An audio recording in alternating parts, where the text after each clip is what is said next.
Comienza la entrevista aquí en Canal 5. Buenas noches, les damos la bienvenida. Hoy vamos a hablar de drogas, la política de drogas de Uruguay. ¿Qué se está haciendo? ¿Se están haciendo las cosas bien? ¿Se pueden mejorar? Pero sobre todo queremos tener también una mirada de un experto internacional. Les presento a nuestro invitado.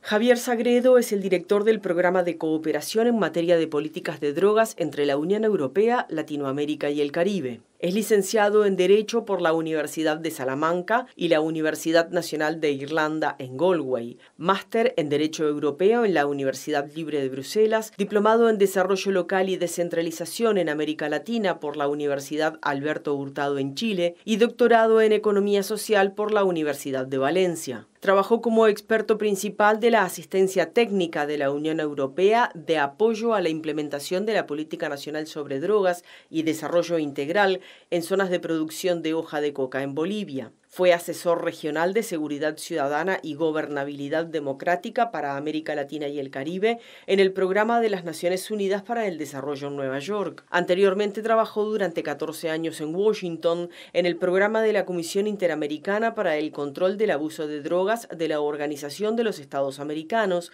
trabajando en áreas clave de la formulación de políticas públicas sobre drogas en países de América Latina y el Caribe. También se desempeñó como consultor en América Latina y en el sudeste asiático, asesorando sobre la reforma de las políticas penal y de drogas desde una perspectiva de desarrollo sostenible, así como en la construcción de un marco global de nuevas métricas de desarrollo para evaluar las políticas de drogas. Sagredo, bienvenido. ¿Cómo anda? Muchas gracias, Leonardo. Un placer estar aquí contigo. Ya había estado en Uruguay usted hace unos años. Sí, había venido trabajando desde hace años con el gobierno de Uruguay en mi anterior puesto en la Comisión Interamericana de Drogas de la Organización de Estados Americanos y empujando el proceso de llegada de las políticas a territorio. Hemos trabajado mucho con intendencias aquí en Uruguay y pude conocer este país de una manera un poquito más amplia y más cercano. Y lógicamente queda el cariño y la cercanía con la gente de Uruguay. Claro. Ahora usted está al frente de este programa COPOLAD 3, o sea que ya tiene un tiempo este programa trabajando, programa de cooperación en materia de drogas entre América Latina, el Caribe y Europa. Exactamente, ¿cuál es el aporte que pueden hacer ustedes desde ahí? Pues es un programa que lleva ya larga data trabajando en la conexión de la discusión sobre política de drogas entre la Unión Europea, América Latina y el Caribe. Esta es la tercera fase, es una fase que llega en una coyuntura difícil a nivel, lógicamente, de post-crisis COVID para todo el mundo. En Europa, lógicamente, esos efectos todavía se sienten, en América Latina también, y que apunta a acompañar a los países de América Latina y el Caribe desde una plataforma de cooperación en mejorar sus políticas de drogas y también facilitar ese diálogo entre la Unión Europea y América Latina y el Caribe desde el punto de vista político. Y ya que lo mencionó, la pandemia que sufrimos todos, ¿no? El COVID, en materia de drogas, ¿también tuvo su impacto? Es decir, hubo países como España, por ejemplo, donde habían encerrado a su población, Italia también la pasó muy mal, por nombrar dos ejemplos nada más. ¿Eso incidió, por ejemplo, en los niveles de consumo de la población, niveles de depresión que hubo que superar? Sí, ha habido efectos significativos. Lógicamente, nuestras dinámicas cotidianas han variado en todos los sentidos. Yo estuve en esa época en Bolivia, tuvimos un encierro bastante prolongado y eso lo que dio como resultado, primero fue un cambio en los consumos.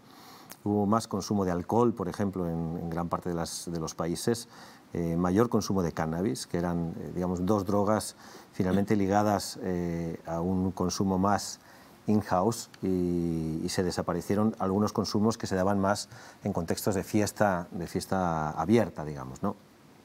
Y también tuvo consecuencias para los temas de tráfico, donde esas restricciones de movilidad de inicio pues, hicieron que algunos flujos de tráfico cambiaran, pero finalmente las organizaciones que se dedican al tráfico de drogas encontraron rápidamente la manera de mover sustancias y es un mercado que ha seguido funcionando pues con una actividad absolutamente envidiable. De hecho, las fotografías que en Europa aparecen en pandemia y después de la pandemia muestran pues, una actividad del mercado ilícito de drogas muy potente, con mayores disponibilidades, mayor cantidad de drogas, mayores riesgos, más pureza, menores precios, que finalmente hacen que bueno, pues nos preguntemos también de qué manera hemos podido transitar esa pandemia y finalmente por qué esos niveles de consumo todavía siguen siendo todavía altos, ¿no? A los narcos hay que reconocerles la capacidad inventiva que tienen para poder mover la mercadería ilegal, porque siempre encuentran alguna forma, sea cual sea la situación, ¿no? Totalmente, sí, y finalmente es un negocio que encuentra esos canales enseguida, digamos los grandes flujos marítimos. Gran parte del tráfico se detectó que transitaba hacia tráfico de contenedores, por ejemplo, entre las distintas regiones, y no sufrió tampoco en tema de distribución. Se pasó, por ejemplo, a una distribución más tipo courier, en muchos casos, donde las sustancias finalmente te llegaban a tu casa. Quiero hablar mucho de Uruguay y la droga, pero no quiero desaprovechar su experiencia que anduvo viviendo en Bolivia, sí. 3 años, país productor además. ¿Se puede cambiar esa realidad algún día de Bolivia o qué pasa? ¿Cuál es el futuro? En principio, digamos, las distintas dimensiones del fenómeno de drogas están muy entreveradas. Es decir, ya señalar a un país como productor creo que no es muy justo, en el sentido de que ya gran parte de la producción, del tráfico y del consumo también se da en otras digamos, latitudes. Y hay que ver las distintas cadenas, digamos, de producción y tráfico de cada sustancia, ¿no? Europa, por ejemplo, es un gran productor de drogas sintéticas y exporta a todo el mundo. El tema de fentanilo, por ejemplo, los precursores llegan de China, en muchos casos hacia México, y de ahí transitan hacia el norte. Entonces, digamos que ya esos señalamientos de identificar ciertos países como productores o como traficantes o como consumidores, creo que se van diluyendo también. Bueno, pero es un mercado muy dinámico. La hoja de la coca, por ejemplo, en Bolivia es un Bolivia tiene una hecho, realidad. en Colombia también. Sí, Bolivia tiene una realidad, lógicamente, muy marcada por la presencia de hoja de coca, que es una planta ancestral, que es una planta que tiene también un uso ancestral, religioso en Bolivia, y que, lógicamente, ha formado parte durante milenios de la realidad de Bolivia. La producción digamos, de cocaína en el mundo y la demanda de cocaína, pues lógicamente cambia esas dinámicas, y Bolivia tiene producción legal, tiene producción ilegal, y bueno, pues es uno de los países que son productores de hoja de coca, donde se produce también clorhidrato de cocaína, así como en Perú o en Colombia, y tienen, bueno, pues los retos significativos de cómo abordar este tema desde la política pública. El tema de resolver, yo no usaría mucho ese verbo para atender los temas de drogas. Yo sí que hablaría mucho más de gestionar. De gestionar. Gestionar. Para mí, la política de drogas... Pero no es un problema que se pueda solucionar, el tema de las drogas, entonces. Es que las drogas han existido siempre y van a seguir existiendo. Hay que convivir, dice usted. Finalmente hay que convivir con las drogas. Si empezamos a mirar cómo nos comportamos todos en ese tipo de relaciones con las drogas y los consumos, pues tenemos que empezar a mirar al alcohol, al tabaco, a drogas legales, los usos de drogas, por ejemplo, que podemos encontrar en farmacias, y hay algunas que son muy fuertes y muy adictivas también. No hay que olvidar, por ejemplo, que la crisis de opiáceos en Estados Unidos estuvo también provocado por la propia industria, digamos, de esas sustancias que promovieron su receta y promovieron también su consumo. Hay drogas autorizadas, hay otras que son permitidas, otras que no. Si usted me permite, Sagredo, un minuto, tenemos un tape que me gustaría pasarlo ahora, de Daniel Radío, que es el presidente de la Junta Nacional de Drogas, que habla un poco de este panorama general que nos estaba mencionando nuestro invitado. A todos nosotros nos parece, yo escucho mucho que la gente habla a la gente con cabeza progre, por decirlo de alguna manera, es una palabra que a mí no me gusta nada, progre, si quieren un día lo hablamos, porque que dicen que hay que legalizar todas las drogas. Y en realidad a mí me parece que es una concepción absolutamente equivocada. ¿Por qué? Porque los seres humanos convivimos con drogas desde hace 6 milenios y decidimos hace un siglo más o menos prohibirlas. Un siglo nada más. 6 milenios no estuvieron prohibidas. Hace un siglo las prohibimos. Un experimento que la humanidad es, porque ahora dicen, quieren experimentar, quieren legalizar. No, el experimento es la prohibición. Hace un siglo hicimos un experimento que es la prohibición. Ya estamos en condiciones de evaluar ese experimento. Ese experimento dio los peores resultados de la historia. Nunca hubo tanta variedad y cantidad de drogas, nunca fue tan buen negocio, nunca tuvimos tanta enfermedad y tanto problema de salud pública y de seguridad pública gracias a ese experimento. Ergo, hay que desandar ese experimento. ¿Eso quiere decir que hay que legalizar? No. Porque si yo considero que si yo propongo legalizar, estoy asumiendo que lo natural es la prohibición. Lo que hay que hacer es desprohibir, que no es lo mismo que legalizar. Es desandar el experimento, que lo que pasa es que la prohibición tiene un problema, y es que es muy fácil entrar, pero no es tan fácil salir. Porque uno pudo salir y regular el mercado de cannabis, y así todo nos cuesta porque hay un porcentaje del mercado que todavía va al mercado clandestino. Y cuando hablemos de más sustancias, lo más probable es que sea muy difícil hacerlo en un país solo. Ergo, es un camino fácil de empezar y difícil de desandar. Bueno, desprohibir, pero no legalizar las drogas, es lo que maneja Daniel Radío. A propósito, lo dijo esto en nuestro programa acá del canal, en Buscadores. Va a haber que ir por ahí, hay que evaluar este experimento de estos últimos 100 años donde se prohibieron algunas drogas. ¿Cuál es el camino? Lógicamente los estados, las sociedades tienen que hacer una valoración de qué resultados ha tenido sus políticas de drogas. Y finalmente, una de las discusiones más potentes que ha entrado en este ámbito ha sido todo el protagonismo, además, que ha tenido América Latina en poner en la mesa de Naciones Unidas el daño que ese marco prohibicionista pues, les ha generado dentro de sus sociedades. Está claro que están ligados también a una serie de estrategias de control que miran a tener el control finalmente en origen, donde se cultiva y donde se inicia esa cadena, y es trasladar también los resultados negativos de ese control a esos lugares, a esas sociedades, a los campos de América Latina. ¿Pero qué hay que hacer? Usted es el experto en esto. ¿Por dónde tenemos que ir los que no sabemos? Balas de plata, a ver, son difíciles de encontrar, pero sí es cierto que nosotros estamos apelando, por ejemplo, en esta cooperación que pone encima de la mesa la Unión Europea, a basarnos en los principios sobre los cuales ya hay consenso a nivel internacional. Es decir, ya está en los grandes textos programáticos y de Naciones Unidas y de la OEA y de la Unión Europea el hecho de que las políticas tienen que respetar los derechos humanos, que tienen que ser también coherentes con el marco de políticas de desarrollo. Es decir, hay un consenso internacional en la Agenda 2030 de lo que supone progreso para la humanidad, con lo cual esas incoherencias de las propias políticas de drogas y de sus efectos en relación a esos marcos tienen que empezar a resolverse. Hasta ahora ha habido poca preocupación precisamente en el impacto que han tenido esas políticas, porque el objetivo fundamental era terminar con las drogas y un mundo libre de drogas. Y sin embargo hemos comprobado que los impactos han sido pues, significativos, sobre todo en poblaciones que se han visto entre medias de esos grandes poderes que juegan ahí. Por un lado, el narcotráfico, con su gran poder económico, que es un poder que no se ha tocado. Ese es uno de los elementos importantes cuando dices qué tenemos que hacer.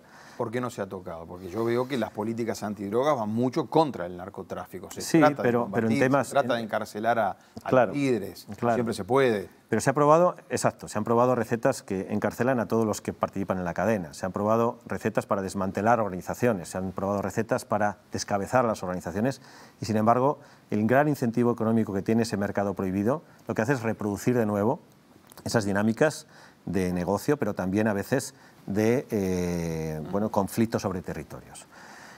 El elemento que queda sin tocar es el elemento de poder económico. Y el poder económico del narcotráfico es muy fuerte. Lógicamente, la acumulación de capitales de este gran mercado es capaz de amenazar, yo digo, elementos fundamentales de la gobernabilidad democrática de nuestras sociedades, nuestras elecciones, por la corrupción, nuestros jueces, nuestros policías, exacto. Pueden cooptar gobiernos, si eso es, por la corrupción y por la amenaza. Entonces, la persecución de los dineros del narcotráfico es uno de los temas en los cuales estamos poniendo mucho énfasis, y eso significa también transformar las herramientas. Yo no puedo arreglar un lavabo que está goteando con un martillo. Necesito arreglarlo con una llave de grifo y con herramientas adecuadas para esa tarea. No puedo resolver investigación patrimonial y financiera simplemente poniendo controles en aeropuertos o en puertos. Tengo que perseguir con expertos en temas financieros y en temas de inversiones y en temas inmobiliarios y en temas de casinos, etcétera, etcétera. Atacar por el lado del dinero, dice usted. Cuando le quitamos el dinero al narcotráfico, le quitamos su poder. Y el poder que tienen de afectar negativamente el interés de todos. Pero yo creo que siempre le encuentran la vuelta para lavar plata, ¿no? Como sea, le buscan la vuelta. Bueno, tenga en cuenta que detrás, digamos, de ese empuje que puede hacer el Estado, hay una resistencia que no solamente viene del narco. Detrás está todo el crimen organizado con toda la riqueza que generan todos sus delitos. Podemos meter trata y una lista enorme de delitos ligados al crimen organizado. Pero también están todos los evasores fiscales que esconden su dinero, todos los que se benefician de la corrupción, que esconden su dinero y que lógicamente siguen manteniendo grandes paraísos fiscales. Ahora parece que hay una llamada que se denominen guaridas fiscales para esconder ese dinero. Cuando uno empieza a mirar la realidad de los sistemas financieros en muchos sitios, y la realidad, por ejemplo, en Europa tenemos al pie de cada país de la Unión Europea un lavadero de dinero negro, donde finalmente hay una posibilidad enorme de ocultar la propiedad de una empresa, la propiedad de unos dineros y una opacidad completamente absoluta. O sea, Europa tampoco tiene digamos, la parte legal tan afinada si existen esos lavaderos. La propia fiscal antidrogas de España, hace poquito tuvimos un encuentro para atender estos temas de lavado en República Dominicana con todos los países de la región y algunos países de la Unión Europea, y ella reconocía que se recuperaba el 1% del beneficio de la industria del narcotráfico. A mí me parece que cuando tienes una empresa que da esos resultados, inmediatamente si se va a la calle. Tiene un riesgo de 1% en cualquier empresa. Se va a la calle inmediatamente. Entonces, desde ahí, esa necesidad de primero, hacer esa transformación. Esas herramientas tienen que ser distintas. Necesitamos analistas económicos trabajando con las policías, con los fiscales, poniendo foco en la plata. Y finalmente también necesitamos... Pero para aclarar ese tema del dinero, ese 1%, es decir, la enorme mayoría de cada $100 que salen del narcotráfico, 99 se logran blanquear hoy. Exacto. Y 1% de los países logran... recuperarlo. Detectarlo. Sí. Ahí está. Bueno, es una proporción tremenda. Es una proporción absurda, ¿no? Absurda en términos de lucha contra ese poder económico. Y lógicamente es un poder que está aquí, que en este momento, además de crisis, es una de las urgencias que hemos puesto ahora encima de la mesa en esta plataforma de cooperación, se convierte en un poder mayor, porque lógicamente la capacidad fiscal de los Estados se reduce, su capacidad presupuestaria también, la vulnerabilidad social de muchas familias con el tema de la crisis económica está mucho más inestable, y hay mucha gente que empieza a entrar en riesgo de participación directa en esa economía ilícita del narcotráfico y en los eslabones más pequeños. ¿Y a Uruguay cómo lo está viendo en materia de control de lavado de dinero, en control al narcotráfico? En un momento se decía que Uruguay era un país de tránsito de droga, y ahora ya no, ya hay un consumo importante, si se quiere. Por eso decía, aquí lógicamente, y es una realidad que toca a muchos países, Uruguay tiene sus retos, lógicamente. Yo no soy quien para analizar tampoco cómo se están trabajando digamos, las políticas de drogas de Uruguay, pero tiene retos porque tiene un sector financiero importante, donde hay que ver también cuánto de ese capital es un capital ilícito, es un capital que se quiere lavar a través de esas instancias, y hay también todo un trabajo interesante de instancias internacionales como el Gafilat, que apoya precisamente a los gobiernos para ir cerrando un poco esos... Lo que pasa es que también todavía existen grandes carencias en esas herramientas públicas de perseguir el dinero. Y, como digo, eso se junta también a políticas muy cáusticas que han afectado fundamentalmente a los eslabones más bajos. Los niveles de encarcelamiento son muy altos en la región, el impacto además sobre los sistemas de justicia y sobre los sistemas penitenciarios. Lo que pasa es que ahí también hay un vínculo directo entre drogas y narcotráfico y la seguridad, la seguridad del país, de la población.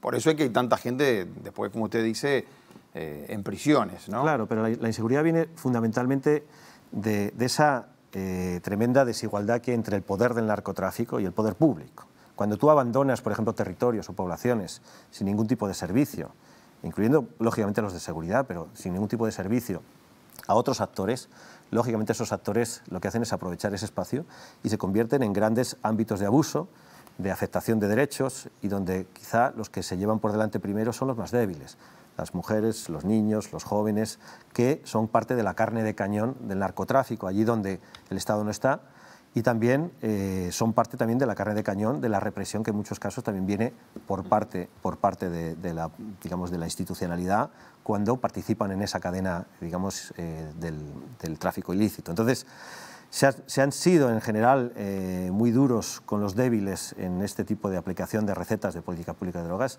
y muy débiles con los duros, precisamente porque ese 1% es finalmente un resultado bastante irrisorio en relación a toda la pelea y la confrontación que tenemos que hacer, y a los retos, además, de que ese poder afecte esos elementos fundamentales de la convivencia. Bueno, lo que pasa es que la policía, me pongo en el otro lugar también, sí, ¿no? Del ciudadano común que tiene derecho a vivir tranquilo, que lo roban gente que está drogada, o sea, y la policía también tiene que actuar y tiene que reprimir, digamos, en ese sentido. Sí, lo que pasa es que tendemos a pensar que las soluciones de seguridad ciudadana son soluciones policiales. Y ahí el tema es entender que la seguridad ciudadana, si la pones aquí arriba en el primer nivel de tus prioridades, lógicamente necesita recetas de seguridad ciudadana, pero necesita también un combo de políticas públicas que dé... Siempre están. Claro, que dé, lógicamente, pozo y base y fundamento para poder tener mejores resultados. Políticas de educación, de desarrollo social, de empleo, de salud, y que dé, finalmente, a la gente capacidades para transitar fuera del delito. El pensar que las soluciones vienen fáciles con una ecuación policial y encarcelar, pues nos han llevado a la situación que tenemos en este momento, donde finalmente el desastre de los resultados de las políticas pasan también un poco porque las ecuaciones han sido muy simples de pensar que podemos... Pero sabe que en Uruguay, que es un país pequeño además, ¿no? 3,5 millones de habitantes, un territorio pequeño, educación pública y gratuita para todos en todo el territorio. La escuela debe ser la institución que está más desparramada en todo el país. Salud pública gratis también, para los que no tienen recursos, las instituciones del Estado trabajando en todos los barrios, de las intendencias, de todos los partidos políticos dando una mano grande y así todo, o sea, teniendo un Estado presente, así todo el narcotráfico logra vencer las barreras y avanzar. La crisis es un elemento, es un elemento de lectura que está en el trasfondo. Lógicamente, las realidades de inseguridad ciudadana y de problemas de drogas también tienen, lógicamente, causas complejas y no se puede establecer tampoco una realidad causal o una determinación directa entre drogas y inseguridad o inseguridad ciudadana y violencia. Creo que hay que analizar con mucha profundidad qué está pasando detrás. Ese es el tema también que apela a pensar que, bueno, cuál es la respuesta finalmente, por ejemplo, en atención, de qué manera se está atendiendo a la gente que tiene problemas de droga.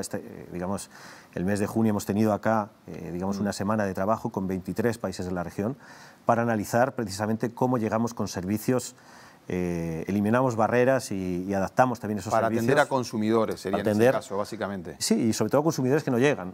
Hay grandes barreras, por ejemplo, para que las mujeres sean atendidas. Porque, vi que en ese seminario hubo una mirada de género también. Sí, el rol que se supone que la sociedad da a las mujeres de cuidadoras, de madres, lógicamente genera un imaginario social que lo que hace es poner un elemento de estigma a aquellas mujeres que consumen y con lo cual hay grandes dificultades para acceder a servicios. Los servicios tampoco están adaptados a las necesidades de las mujeres, en cuya vida, en cuya cotidianidad también lo que hay son elementos de cuidado de hijos, cuidado de mayores, problemas de tiempo, pobreza de tiempo también. Y los servicios a veces no están tampoco adaptados a esas necesidades concretas también que las mujeres tienen en relación con sus consumos. El otro es población vulnerable. ¿Cómo llegamos a población que normalmente no llega a una clínica o no llega a un centro de tratamiento? Población de calle. ¿Qué pasa con los privados de libertad? Estamos ahora mismo hablando con el Ministerio de Interior precisamente para avanzar en ese sistema de atención, tratamiento en adicciones dentro de las prisiones en Uruguay y para personas que están en alternatividad penal. Por ahí yo creo que pasan parte de las mejores gestiones de una política que es compleja y que tiene que huir un poco también de esas realidades de definición causa-efecto directas que a veces se hacen entre... a veces la población hace muchas lecturas un poco blanco y negro, drogas, inseguridad, ese tipo de cuestiones. Porque se siente insegura también y se quiere sentir un poco más protegida, ¿no? A veces la mirada se pone solo en el adicto o en el que está consumiendo o en la persona enferma. También está el resto de la población que es víctima después de muchas actitudes de este lado. Claro, al final, lógicamente, todo eso juega en construir un imaginario social excluyente. Parte del problema que tenemos para avanzar políticas sociales y de salud en este ámbito y de generar inversión es el estigma. ¿Y por qué usted va a invertir en estos señores que generan todo este tipo de problemas cuando los ciudadanos de bien estamos en este otro lado y no recibimos suficiente? Yo creo que ahí dicen siempre que la medida de la cohesión y del desarrollo de una sociedad depende de cómo se tratan los más vulnerables. Creo que es absolutamente verdad. Y estas políticas finalmente creo que tienen que resolver algunos de los problemas de vulnerabilidad, de marginalidad, donde por ahí se están colando no solamente muchas esperanzas de muchas familias e individuos, sino también los retos del desarrollo que tiene este país. Es decir, eso afecta también, no solo a esas poblaciones, sino también al resto del país y va lastrando el desarrollo. El tema de no dejar a nadie atrás, que pone la Agenda 2030 encima de la mesa, es uno de los elementos fundamentales para ver cómo abordamos este tipo de política de drogas, ¿no? Lo que pasa es que a veces está la teoría, cómo uno se puede posicionar frente a, incluso a redactar un documento, y después es la realidad, incluso con presupuestos. Acá decimos que la frazada es corta en el presupuesto, ¿vio? Sí. Me tapo los hombros y me destapo los pies. Entonces, ¿cómo movemos eso también? En muchos países de la región, en otros países de otras regiones también, ese desequilibrio entre lo que ponemos para reprimir y lo que ponemos para acompañar es enorme. En muchos casos lo que hay es un tanque encima de la mesa para hacer política pública. El 90 y tantos % del presupuesto va a control e interdicción, 90 y tanto % del presupuesto va también para recursos humanos ligados a esos componentes, y sin embargo el resto, educación, desarrollo social, salud, es el hermano pobre de la política de drogas. Ahí creo que tenemos que hacer una vuelta de convertir ese tanque en una orquesta sinfónica, donde finalmente ese equilibrio, digamos, de tratamiento vaya elevando y vaya haciendo que esa prioridad que puedes poner en seguridad ciudadana pues vaya mejorando. Sagredo, me quedan 2 minutos nada más, pero quiero hacer un par de preguntitas. Mencionó que se reunió, a propósito de este taller que hicieron acá, con autoridades del Ministerio del Interior. Sí. ¿Se llevó algún dato de lo que está pasando en las cárceles de Uruguay, que también es un problema grande? Drogas, cárceles, seguridad, siempre también se le vincula. Bueno, claro. Lógicamente, muchas de las personas que ingresan a prisión, quizá la tasa de consumo de sustancias o de problemas ligados a sustancias es mayor que la población general. Eso tiene distintas lecturas. Una de ellas es porque las condiciones en las cuales ellos consumen o de vida también hacen que pues sea más proclive a tener problemas ligados al consumo y menos acceso a atención. Lo que es cierto es que es una oportunidad fantástica para poder ofrecer a una población que tiene una incidencia mayor de problemas una asistencia en tratamiento, una asistencia además en otra serie de elementos que faciliten pues su recuperación. Yo creo que es ahí donde el Estado tiene que estar con soluciones de política pública. Las cárceles no podemos abandonar a la gente a su suerte en agujeros negros donde no pasa nada y son pues grandes universidades de conexión con el crimen. Y tenemos que convertirlas en herramientas para dar el resultado que se supone que tienen que dar de recuperación de las personas y de mejorar la salud de la sociedad. Desde ahí va un poco también una propuesta de humanizar las políticas de drogas, hacerlas más efectivas. Cuando hablábamos de lavado va un poco en esa dirección, pero sobre todo tener una mejor gestión, un mejor equilibrio en el manejo de políticas, ¿no? ¿Cómo se ve, y termino con esto, cómo se ve a nivel internacional? Porque usted lo tuvo que recibir la información, procesarla. Esto que hizo Uruguay en el gobierno pasado, en el anterior, el de Mujica, de legalizar la marihuana, el consumo y la venta, sobre todo acá en las farmacias, son las farmacias de negocios legales, se puede comprar marihuana. A nivel internacional, ¿se está estudiando eso? ¿Se evalúa si sirvió ese camino? ¿Si se le erró y fue peor? ¿Si aumentaron los niveles de consumo? Al final, en Uruguay no se pudo quitarle tampoco, como se decía, una tajada al mercado del narcotráfico de la marihuana. El desprohibir, que decía Radillo, ¿no? Mira, la propia Secretaría de Drogas ha estado haciendo evaluación un poco de la evolución que ha tenido el consumo y otras dimensiones, lógicamente, de los efectos que podía haber tenido la regulación de la marihuana en el país. Los últimos datos muestran que la tasa de incremento que venía dándose en Uruguay de consumo es la que se ha mantenido, con lo cual no ha habido un efecto significativo en relación a las tasas de prevalencia de consumo. Sí han aumentado, pero es cierto que están aumentando en la misma tasa que estaban aumentando antes. Ha habido una reducción, cuando empiezas a seccionar la población, ha habido una reducción del consumo, por ejemplo, en población joven, escolar y joven, que eso creo que es muy positivo, en el sentido de que quizá más allá de la regulación se han aplicado otro tipo de medidas, pero es un tema que hay que seguir, como cualquier línea de política pública. Nosotros en el programa Copolat... ¿La apoyó cuando se despenalizó acá esto de la marihuana? ¿Lo apoyaron ustedes del programa de ustedes? Yo estaba en la OEA en ese momento, estábamos trabajando, lógicamente, todo el tema de políticas de drogas. Lo que sí te puedo decir es que este tema se mira con interés por parte de la comunidad internacional, porque es un país, lógicamente, pequeño, es un país que tiene institucionalidad, es un país que ha dado unos pasos, además, variados en esa regulación y que ha permitido también a muchos países estar pendientes de lo que está pasando. En esta edición del programa Copolat nosotros estamos metiendo un grupo de trabajo que tiene que ver con evaluación de políticas. La Agencia Europea de Drogas, que está cita en Lisboa, tiene mucho interés en aprestar una serie de herramientas de evaluación para analizar esas políticas de cannabis, porque en Europa tenemos ahora mismo países que están dando ya esos pasos para la regulación. Alemania acaba de anunciar recientemente sus planes, tenemos la República Checa que también está con planes de regulación, Malta que ha dado ciertos pasos. Entonces hay un interés por parte de la comunidad internacional de ver cómo está resultando no solo el experimento de Uruguay, también lo que está pasando en Estados Unidos o en Canadá o en otras latitudes donde este tipo de regulaciones se han hecho además de manera distinta.